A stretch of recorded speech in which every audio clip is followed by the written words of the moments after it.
नमस्कार, मैं Ranjana Pareek, assistant professor in Biyani girls BEd college. आप सभी का स्वागत करती हूँ गुरु केपीओ की ओर से। आज हमारी चर्चा का विषय है मूल्यांकन। भाषा शिक्षण में हम जब बात करते हैं मूल्यांकन की, तो उससे पहले हम ये निर्धारित करते हैं कि शिक्षा के उद्देश्य क्या है। भाषा शिक्षण को पढ़ाने का हमारा उद्देश्य क्या है। उन उद्देश्यों के आधार पर हम सीखने के अनुभव यानी कक्षा की परिस्थितियों का निर्माण करते हैं। हम अपनी शिक्षण विधियों का निर्धारण करते हैं, जिनके आधार पर हमें यह पता चलता है कि हमने कौन सी विषय वस्तु किस प्रकार से पढ़ानी है। इस प्रक्रिया को हम एक त्रिभुज के माध्यम से, इस संरचना के माध्यम से समझते हैं। यहाँ पर हम देखते हैं कि सबसे पहले हम शिक्षा के उद्देश्यों का निर्धारण करते हैं। इन उद्देश्यों का निर्धारण हम अपनी शिक्षा के उद्देश्यों के आधार पर करते हैं। शिक्षा का उद्देश्य समग्र रूप से राष्ट्र का निर्माण, अच्छे चरित्र का निर्माण और बालक में सद्वृत्तियों का निर्माण भाषा शिक्षण के संदर्भ में देखा जाता है। जब हम शिक्षा के इस प्रकार के, जैसे सद्गुणों का विकास, इस प्रकार के उद्देश्यों का जब हम निर्माण करते हैं, तब हम उसी प्रकार की विषय वस्तु का हमारे पाठ्यक्रम में समावेश करते हैं। जब हम पाठ्यक्रम में हमारी विषय वस्तु का समावेश करते हैं, तो हम अपने उद्देश्यों को ध्यान में रखते हुए हम विषय वस्तु का समावेश करते हैं। जैसे उदाहरण के तौर पर हम देखते हैं, शिक्षा के उद्देश्यों में हमने लिया सद्गुणों का विकास, तो उसी प्रकार के सीखने के अनुभव यानी कक्षा की परिस्थितियों का निर्माण करने के लिए हम पाठ्यक्रम में रामचरितमानस यानी तुलसीदास के जो रामचरितमानस है उसका हम पाठ्यक्रम में समावेश करेंगे। तुलसीदास के रामचरितमानस का पाठ्यक्रम में समावेश करने का अर्थ है कि तुलसी के जो राम हैं उनके बारे में हम तुलसी के परिप्रेक्ष्य से न देख करके हम समग्र मानवीय गुणों का विकास के रूप में हम उनको उनके राम में मर्यादा पुरुषोत्तम की छवि देखते हैं। और उसी प्रकार से हम कक्षा के परिस्थितियों का निर्माण करते हैं, जहाँ पर हम रामचरितमानस में हम राम का जो चरित्र है उसको एक उदात्त चरित्र के रूप में बता करके हम विद्यार्थियों की सीखने के अनुभवों में वृद्धि करते हैं और उनमें सद्गुणों का विकास करने का प्रयास करते हैं। इन दोनों परिस्थितियों के निकलने के बाद में हम देखते हैं कि बालक में हमने जो सद्गुणों का विकास हमने जो हमारा शिक्षा का उद्देश्य जो निर्धारित किया था, उस उद्देश्य का हम मूल्यांकन यहाँ पर करना चाहते हैं कि हमने जो सिखाया, हमने जो पाठ्यक्रम में उद्देश्य निर्धारित किया, उस उद्देश्य के आधार पर बालक ने कितना और कहाँ तक सीखा। जब बालक ने कितना और कहाँ तक सीखा, इस बात का हम पता लगाते हैं। तो उस पता लगाने के बाद में हम ये देखते हैं कि शिक्षक की कक्षा की परिस्थितियाँ और उनकी शिक्षण विधियाँ, उनका पढ़ाने का तरीका, सभी प्रकार की विधियाँ सब मिलकर के कितना उनका अर्थ और उन बालक के लिए वो कितनी उपयोगी हुई हैं, तो उसके लिए हम मूल्यांकन करते हैं। मूल्यांकन करने के लिए हम शिक्षा प्रक्रिया में लिखित और मौखिक परीक्षणों का निर्माण करते हैं। इस आधार पर हम देखते हैं, तुलसी के राम हमने जब सद्गुणों का विकास करने के लिए बालक को रामचरितमानस में राम के बारे में पढ़ाया, इस बात का हम मूल्यांकन करने के लिए बालक को निबंधात्मक प्रश्न के रूप में तुलसी के राम की मर्यादा पुरुषोत्तम के रूप में राम की व्याख्या कीजिए, इस प्रकार के प्रश्न देते हैं। क्योंकि निबंधात्मक प्रश्नों का उद्देश्य होता है वर्णन करना, तुलना करना।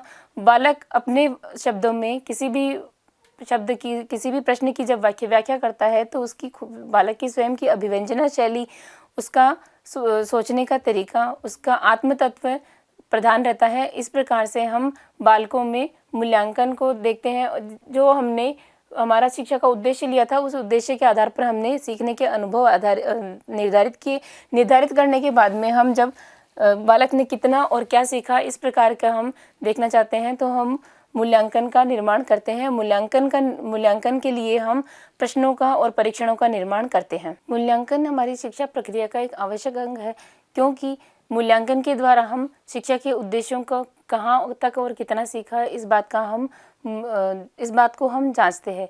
इस बात को जांचने के बाद में हम कक्षा की परिस्थितियों का निर्माण भी उसी प्रकार से करते हैं और पुनः मूल्यांकन के द्वारा हम पुनः शिक्षा के उद्देश्यों का निर्धारण करते हैं। हिंदी भाषा शिक्षण में और किसी भी प्रकार के भाषा शिक्षण में मूल्यांकन का हम देखते हैं, तो मूल्यांकन को देखने के लिए सीखने के अनुभवों के आधार पर हम देखते हैं, तो हम उसमें दो प्रकार का मूल्यांकन देखते हैं। एक तो होता है पाठ के अंतर्गत मूल्यांकन और दूसरा होता है पाठ के उपरांत मूल्यांकन। पाठ के अंतर्गत मूल्यांकन में जब किसी कविता को या गद्य को, पद्य को पढ़ाया जाता है, तो पढ़ाते समय बालक ने उस कविता के माध्यम से कितनी सौंदर्यानुभूति की है, उस बालक किस भाव की, किस रस की कविता है, उस रस की कविता के माध्यम से बालक ने क्या समझा है, इस बात को जांचने के लिए हम विकासात्मक प्रश्न करते हैं। अर्थात एक पद्य पढ़ाने के बाद में उस पद्य से आधारित प्रश्न पूछकर आगे का पद्य पढ़ाने के लिए आगे के पद्य से संदर्भ के आधार पर प्रश्न पूछकर पाठ का विकास किया जाता है। दूसरे प्रकार के प्रश्न, जो दूसरे प्रकार का मूल्यांकन जो पाठ के अंतर्गत किया जाता है, वह होता है सौंदर्यानुभूति प्रश्न। पद्य के अंतर्गत बालक के कोमल भावनाओं का विकास किया जाता है, उनकी कल्पना शक्ति का, उनकी विचारों का, उनकी भावनाओं का विकास करने के लिए हम किसी भी पद्य को पढ़ाते हैं। पद्य को पढ़ाने के लिए पद्य में जिस प्रकार का रस विद्यमान होता है, अर्थात अगर वीर रस की कविता है, कोई करुण रस की कविता है या देशभक्ति से संबंधित कोई भी कविता है, तो उस कविता से संबंधित सौंदर्य अनुभूति, उस बालक ने उस कविता से किस प्रकार के सौंदर्य की अनुभूति की है और उस सौंदर्य के माध्यम से वह अपनी कल्पनाओं को कितना जोड़ पाया है, इस प्रकार के प्रश्न हम सौंदर्यानुभूति प्रश्न के अंतर्गत, पाठ के अंतर्गत मूल्यांकन के आधार पर करते हैं। इस प्रकार के मूल्यांकन से बालक ने कविता में जो रस विद्यमान है या कविता में कवि जो कहना चाहता है, कवि की भावनाओं के साथ खुद का कितना सामंजस्य स्थापित किया है, इस बात का मूल्यांकन करते हैं। अगला है पाठ के अंतर्गत विचार विश्लेषण प्रश्न। बालक कोई भी कविता जब पढ़ता है तो उस कविता के अंतर्गत निहित भावों को और उन भावों की वर्तमान में प्रासंगिकता, उस विषय वस्तु की पाठ्यक्रम में प्रासंगिकता, इस प्रकार के अर्थों को वह जानता है और उस कविता से संबंधित विचार करता है कि इस कविता में किस प्रकार की बातें कही गई है। अगर यह कविता नहीं लिखी जाती, अगर यह कविता इस कविता का जो अर्थ हम जानना चाहते हैं, उसके बारे में बालक विचार विश्लेषण के द्वारा, प्रश्नों के द्वारा हम मूल्यांकन करते हैं कि बालक ने कितना उस कविता की भावनाओं को और उसके सारांश को, उसके अर्थ को ग्रहण बालक ने किया है। दूसरे प्रकार का मूल्यांकन भाषा शिक्षण में हम देखते हैं पाठ के उपरांत मूल्यांकन। पाठ के उपरांत मूल्यांकन में संपूर्ण पद्य को, गद्य को, किसी भी निबंध, कविता, आत्मकथा, जीवनी आदि को पढ़ाने के बाद में जब शिक्षक यह देखना चाहता है कि बालक ने कितना उस विषय वस्तु को ग्रहण कर लिया है और आत्मसात कर लिया है, इस बात को देखने के लिए और एक बार पुनः उस विषय वस्तु को बालक के मस्तिष्क में डालने के लिए हम पुनरावृत्ति प्रश्न करते हैं जो पाठ हमने पढ़ाया है उससे संबंधित, जिसमें छोटे छोटे प्रत्यास्मरण से संबंधित और प्रत्याभिज्ञान से संबंधित प्रश्न आते हैं, जिनमें बालक एक शब्द में उत्तर देकर प्रत्यास्मरण करता है, प्रत्याभिज्ञान करता है। और अन्य प्रकार का मूल्यांकन होता है मूल्यांकन प्रश्न, जिनमें बालक को छोटे छोटे प्रश्नों के माध्यम से बालक का मूल्यांकन किया जाता है कि बालक ने कितनी पढ़ी गई बात को कितना प्रत्यास्मरण कर सकता है, कितना उसका प्रत्याभिज्ञान कर सकता है। अर्थात बालक को जो पाठ हमने, कविता, गद्य हमने जो पढ़ाया है उसके बारे में बालक ने कितना ज्ञान ग्रहण किया है, कितना उसका भाव पक्ष को बालक ने समझा है। एक अच्छे परीक्षण की विशेषता यह होती है कि वह परीक्षण वैध होता है, अर्थात उस परीक्षण में जिस उद्देश्य के निर्धारण के लिए, जिस उद्देश्य के निर्माण के लिए वह पाठ पढ़ाया गया है, जिस उद्देश्य को जांचने के लिए उस परीक्षण का निर्माण किया गया है, वह उसी का परीक्षण करता है। अर्थात हम पाठ से संबंधित प्रश्न ही, जिस पाठ को हमने पढ़ाया है, जो हमारा प्रकरण चल रहा है, उस प्रकरण से संबंधित प्रश्न ही पूछेंगे तो वह वैध होगा। मूल्यांकन करने के लिए हम ये देखते हैं कि मूल्यांकन किस प्रकार से किया जाए। एक अच्छे परीक्षण का निर्माण हम मौखिक रूप से भी कर सकते हैं, अर्थात बालकों का हम मौखिक रूप से परीक्षण भी ले सकते हैं और लिखित प्रकार से परीक्षण भी हम उनके ले सकते हैं, और प्रायोगिक प्रकार से भी परीक्षण उनका लिया जा सकता है, जो उनके क्रियात्मक पक्ष का मूल्यांकन किया जाए, उसके द्वारा हम उनके क्रियात्मक पक्ष का मूल्यांकन कर सकते हैं। लिखित प्रकार के परीक्षणों में हमारे सामने ये प्रश्न उपस्थित होता है कि परीक्षण के लिए प्रश्नों का निर्माण किस प्रकार से किया जाए। तो प्रश्नों का निर्माण हम 3 प्रकार से कर सकते हैं। पहले प्रकार के प्रश्न है निबंधात्मक प्रश्न। निबंधात्मक प्रश्नों का निर्माण किसी भी बालक के लिए हम जब करते हैं तो जिस विषय वस्तु का हमें मापन करना होता है, उसके मापन के लिए हम देखते हैं कि बालक निबंधात्मक प्रश्नों में अपनी शैली में, अपने शब्दों में पढ़ी गई विषय वस्तु को अपने शब्दों में ढाल करके और बालक उसमें लिखता है। तो निबंधात्मक प्रश्नों के द्वारा बालक की अभिव्यंजना शक्ति का परीक्षण कर सकते हैं, अर्थात हम बालक की अभिव्यंजना शक्ति का मूल्यांकन हम निबंधात्मक प्रश्नों के माध्यम से कर सकते हैं। बालक के सुलेख की जांच हो सकती है और लेखन शैली, क्योंकि निबंधात्मक प्रश्न में बालक पढ़ी गई विषय वस्तु को अपने शब्दों में ढाल कर लिखता है, कवि की बातों को अपने शब्दों में अपनी कल्पना शक्ति, अपनी बौद्धिक शक्ति को जोड़ करके उसमें और लिखता है। इस प्रकार से बालक की लेखन शैली और उसके आत्म तत्व की प्रधानता होने के कारण हम निबंधात्मक प्रश्नों को हमारे लिखित परीक्षणों में एक महत्वपूर्ण स्थान देते हैं। दूसरी प्रकार के प्रश्न हैं लघु उत्तरात्मक प्रश्न। लघु उत्तरात्मक प्रश्न में बालक विषय वस्तु को सार रूप में लिखता है, अर्थ के रूप में लिखता है, जिसमें कुछ भाग विषय वस्तु का रहता है और कुछ उसका बालक के स्वयं के आत्म तत्व का उसमें योगदान रहता है। तीसरे प्रकार के प्रश्न है वस्तुनिष्ठ प्रकार के प्रश्न। वस्तुनिष्ठ प्रकार के प्रश्नों का निर्माण इसलिए किया जाता है क्योंकि इन प्रकार के परीक्षणों की विशेषता और इस प्रकार के प्रश्नों की प्रमुख विशेषता यह होती है कि इसमें किसी भी स्थान पर कभी भी किसी भी समय में इन प्रश्नों का जब जांच किया जाए तो इसमें प्रश्न का उत्तर एक ही रहने की वजह से हमेशा इनका अंकन सदैव एक ही समान हो सकता है। इसलिए वस्तुनिष्ठ प्रकार के प्रश्न सबसे उत्तम प्रकार के प्रश्न माने जाते हैं। इसमें वस्तुनिष्ठ प्रकार के प्रश्नों में हम बालक का साधारण प्रत्यास्मरण और प्रत्यभिज्ञान की जांच करते हैं। प्रत्यास्मरण के प्रकार के प्रश्नों में हम रिक्त स्थान की पूर्ति वाले प्रश्न देते हैं, जैसे कबीर का पालन रिक्त स्थान परिवार में हुआ।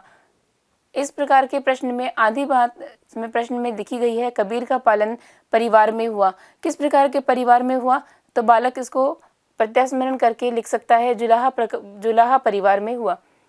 दूसरे प्रकार के प्रत्यास्मरण में दूसरे प्रकार के प्रश्न है एक शब्द में उत्तर दीजिए। जैसे हम इस प्रकार के प्रश्नों में रामचरितमानस की रचना किसने की, तो इसमें प्रत्यास्मरण के आधार पर बालक तुलसीदास उत्तर देगा। तीसरे प्रकार के प्रश्न है सत्य और असत्य वाले प्रश्न। इनमें बालक प्रत्यास्मरण के आधार पर यह निर्धारित करता है कि दिया गया कथन या दिया गया प्रश्न में जो कथन दिया गया है वह क्या है, वह सत्य है या असत्य। प्रत्यभिज्ञान किसी भी विषय वस्तु को पढ़ करके और उसका ज्ञान अपना जो किया बालक जो ज्ञान करता है उसको पुनः याद करना प्रत्यभिज्ञान कहलाता है। इस प्रकार के प्रश्नों में हम बहुविकल्पी प्रकार के प्रश्न देखते हैं, जिनमें कामायनी की रचना, उदाहरण के तौर पर कामायनी की रचना किसने की, 4 प्रकार के वहाँ पर हम विकल्प देते हैं, तुलसी, अज्ञेय, नागार्जुन और मुक्तिबोध। और जयशंकर प्रसाद। इन 5 प्रकार के विकल्पों में बालक जयशंकर प्रसाद जो विकल्प है वह अपने प्रत्यभिज्ञान के आधार पर, अर्थात जो विषय वस्तु उसने पढ़ी है उसका प्रत्यभिज्ञान करके और जो छोटे छोटे उत्तरों के रूप में अपने विकल्पों के रूप में वह एक विकल्प को देकर दूसरे विकल्प से वह अपना प्रत्यभिज्ञान को याद करके और प्रश्न का उत्तर देता है। दूसरा है समानता का परीक्षण। इसमें 2 प्रश्न एक ही कथन के दो भाग करके एक भाग में एक कथन दिया जाता है और दूसरी भाग में उसका शेष भाग। इन प्रकार के कथनों को मिलाने से बालक प्रत्यभिज्ञान करके आधे कथन का पढ़ करके और दूसरे आधे भाग को, शेष भाग को वह प्रत्यभिज्ञान के द्वारा मिलाकर और समानता संपूर्ण कथन को पूर्ण करता है। तीसरा है कथन या निष्कर्ष वाले। इसमें इस प्रकार के प्रत्यभिज्ञान में बालक पढ़ा गया कथन और उस कथन के बारे में जो कुछ भी निष्कर्ष होता है, निष्कर्ष निकाल करके प्रत्यभिज्ञान करके उस प्रश्न का उत्तर देता है। इस प्रकार हम देखते हैं कि मूल्यांकन के द्वारा हम ये जांच कर सकते हैं कि बालक ने जो पढ़ी गई विषय वस्तु है उसका कितना प्रत्यास्मरण किया है, कितना प्रत्यभिज्ञान किया है, और बालक उस विषय वस्तु को, पढ़ी गई विषय वस्तु को अपनी कल्पना शक्ति और अपनी बौद्धिक शक्ति के साथ जोड़ करके पढ़ी गई विषय वस्तु को अपने शब्दों में ढालकर किस प्रकार अपनी अभिव्यंजना शक्ति का विकास कर सकता है। बालक के सुलेख का विकास हमने जो विषय वस्तु पढ़ाई उसके द्वारा कितना हो सका है। इस प्रकार मूल्यांकन के द्वारा बालक ने कितना हमारे शैक्षिक उद्देश्यों को प्राप्त कर लिया है और उन शैक्षिक उद्देश्यों का हमने जो पूर्व में निर्धारित किए थे उनको हमने कितना प्राप्त किया है, और उन उद्देश्यों को आगे हम किस स्वरूप में उनका निर्माण करें, और निर्माण करने के लिए हमें नए किस प्रकार के उद्देश्यों का आवश्यकता है, किन प्रकार की शिक्षण विधियों की हमें आवश्यकता है, और हमारी जो वर्तमान शिक्षण विधियां हैं उनमें कितना हमें सुधार की आवश्यकता है। इस प्रकार की सभी बातों का निर्धारण करने के लिए हमें मूल्यांकन की आवश्यकता पड़ती है। इस प्रकार मूल्यांकन हमारी शिक्षा प्रक्रिया का एक महत्वपूर्ण अंग है। Thanks for watching this video. Please like, comment, share and don't forget to log in our Guru KPO channel. Thank you.